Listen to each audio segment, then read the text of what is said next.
Yo, what is going on, everybody? It's the real Kale back with some Mortal Kombat 1 content. So, I think it was Thursday. We had the Kombat cast. They dropped the Lin Kuei trailer. I made a video talking about that. Check that video out. Link is in the description. There will be also a tag to that video at the end of this. Go check it out to hear my thoughts on that amazing trailer where we finally got to see some newer characters revealed for MK1. Two characters I'm very interested in playing. Smoke and Rain revealed as playable characters. Sector, Cyrax, Frost confirmed for cameos. It was a really great trailer. So if you guys haven't checked it out, go ahead and check that video out where I discuss my thoughts on that. But there was a full combat cast that I didn't get to cover yet, and we're gonna do that today. And this probably was this was pretty exciting too. Maybe not the most exciting. But they did a gameplay breakdown like how they normally do. They've been doing since the Injustice 2 days, I'm pretty sure. They did a combat cast breakdown of Scorpion and Johnny Cage's moveset. And you guys know Johnny, if you've been following this channel since the MK11 days, Johnny Cage was my main. So very happy to see what they've done with him in the game so far. So let's just discuss Scorpion first. So, Scorpion, literally the poster child for Mortal Kombat. You gotta have him in the game. He looks great. So they're being a little bit more secretive about Scorpion this time around overall. Sub-Zero was in the stress test. But MK11, Scorpion was in the stress test. So they have a little bit more tricks up their sleeve with Scorpion. So a couple things I've noticed. Scorpion does not have his swords. So instead he has there's like they said in the combat cast, there's a very complicated name for the type of weapon that he has on top of his spear.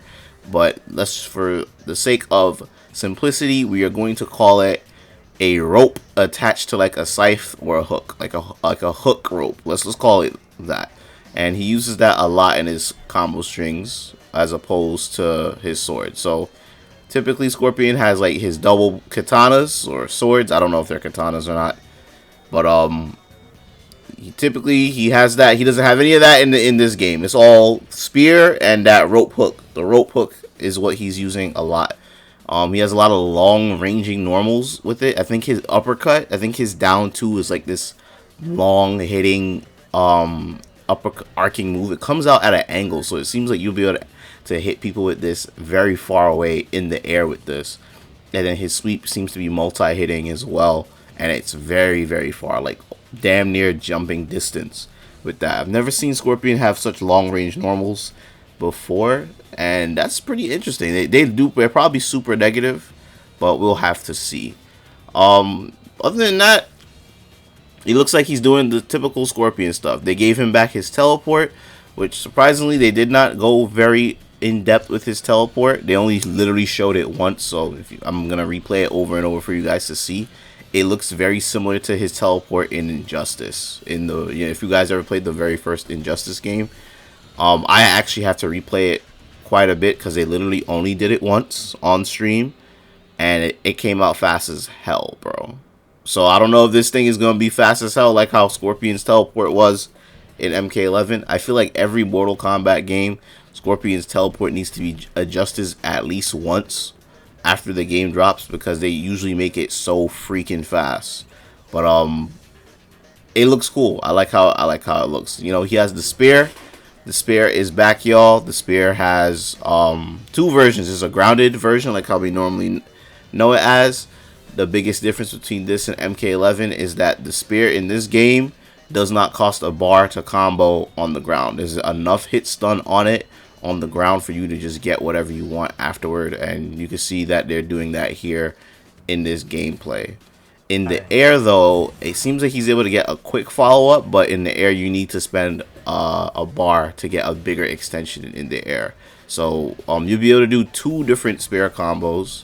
So I'm seeing that you're able to hit the opponent up into the air, spear them towards you in the air for a bar, maybe knock them down, then spear them again and gets even bigger damage. And he basically has like a whirlwind, a spear whirlwind kind of attack, very similar to I think it was called the death spin in Mortal Kombat 11. But the animation is he's stationary. In MK11, he was like moving forward with the spear while he did this. So it looks really cool. They did a little combo for us here that did 37%, no cameo, all Scorpion. It looks like it only cost a bar. I feel like he probably could have got a lot more off of this. And because the spear itself does not cost any meter, there's a good possibility that this character will be to get meterless vortexes. And I just got perked up saying that, y'all.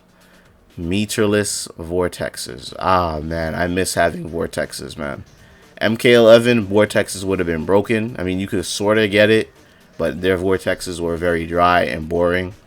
Not a lot of characters that have restamp potential, and to have one that doesn't cost any meter in this game, that seems so good. And in the trailer, yeah, you can see that he's not even using a cameo to get big damage at Scorpion. And this whole combo did 37, or if you want to round it up, 38%. Big damage, lots of good stuff.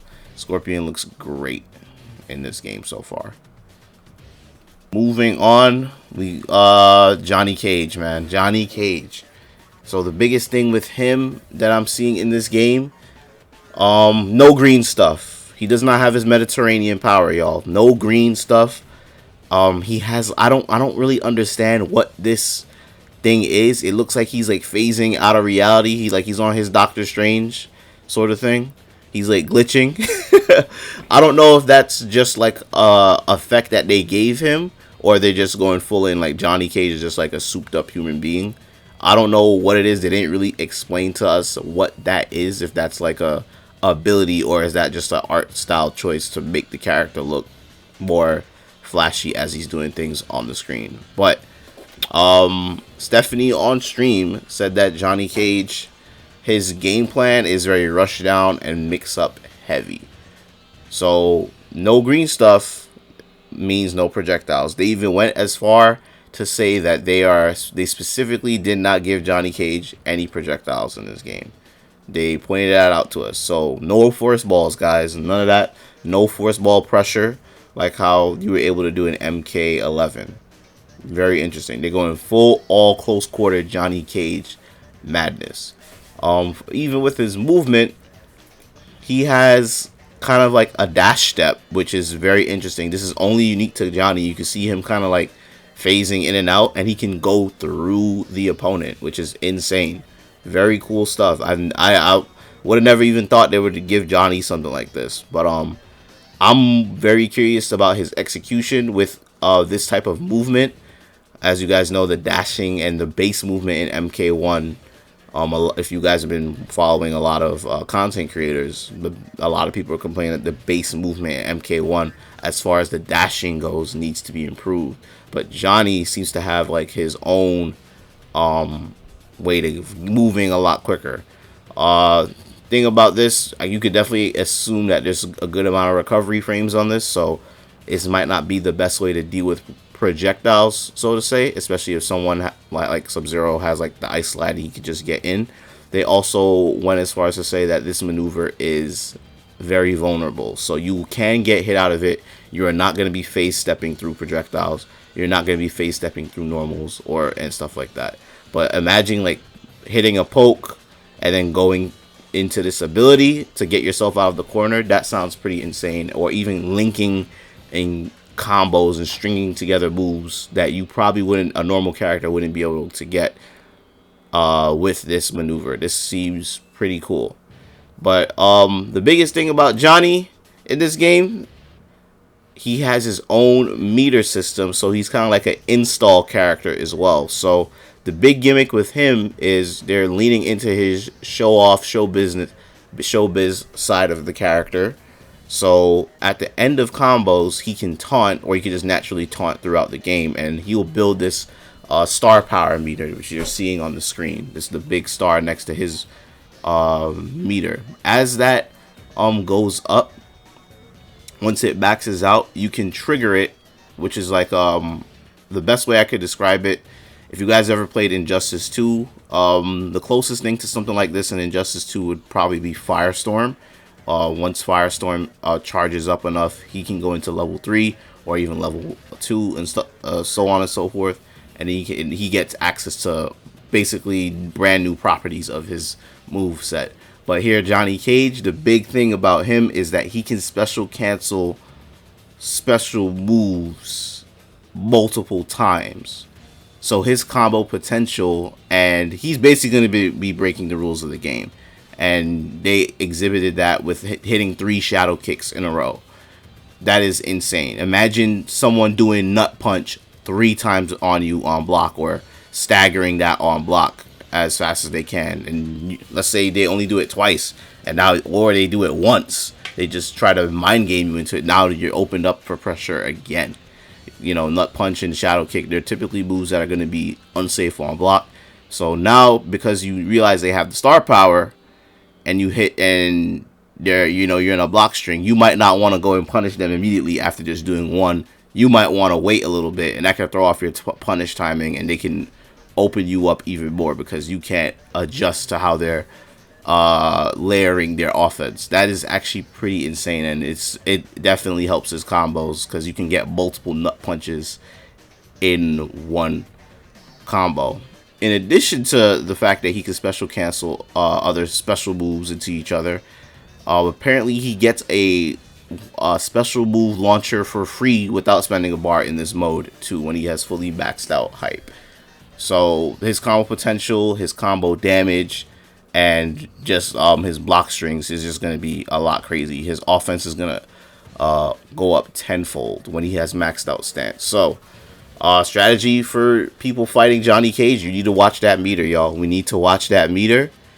We need to take risk as Johnny players if we're going to be playing him. I think he's going to be a high risk, high reward character, and we need to figure out ways to get off the meter and taunt safely without the opponent punishing us. And that's something the opponent is going to need to pay attention when fighting Johnny. They need to recognize moments, recognize patterns in our offense when we're taunting, so that they can take advantage of us appropriately, punish us for taunting, get combo damage, and hopefully close out the game before the hype meter gets too far gone. So very, very interesting. They went all in with the creativity in Johnny Cage in this game. I think the trade-off to having no projectiles at all to having a crazy combo install system. I never really played install characters, so I'm very excited to see this myself.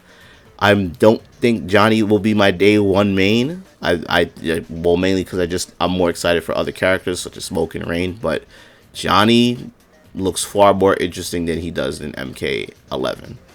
Far more interesting. He has like a meterless combo starter. He's able to combo it with Kung Lao, but the teleport, and there's so much cool stuff that he can do. It looks like Kung Lao is going to be a good cameo assist with him as well. Based on what I've played from the stress tests, Sonya, like canonically, that's like a cool pairing to see on screen. But Sonya would probably be a very good cameo to pair with Johnny as well, given the fact that she's able to get easy combos in the air. It seems like he has good ways to launch the opponent. But other than that, they didn't really show off too much. They didn't get too nitty gritty into his strings and like specifically what his special moves cancel into for launchers. I think Rising Uppercut now is his launcher and not Nut Punch, which that's gonna throw me off. I can't believe Nut Punch is not his launcher this time. That's so weird.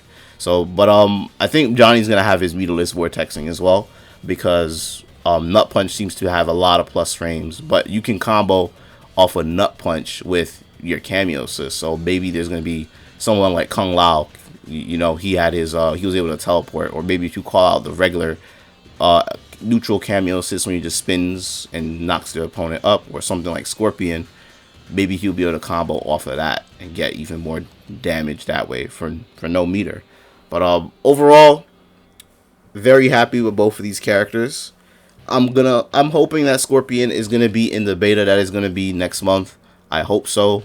I hope they add at least 2 or 3 more characters for us to play the beta, because everybody's gonna be on Sub-Zero. I don't really want the same characters again. To be told, if they have the same exact characters again, I don't know if I'm gonna be playing the beta that much compared to the stress test, because I feel like I got my fill before the characters that I really want to play now.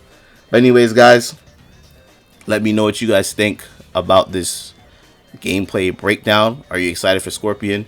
Are you excited for Johnny Cage? All the Johnny fans on the channel, I know y'all gonna be looking forward to be playing Johnny. But you know, we got. I just want to get my hands on the game, y'all. I just want to get my hands on the game. It looks so exciting. So until next time, when we get more character breakdown, you best believe that we're gonna be here discussing it and breaking it down. And so hit that subscribe button, leave a like on the video, stay tuned for more Mortal Kombat 1 content. Have a great day, y'all. Stay real. Peace.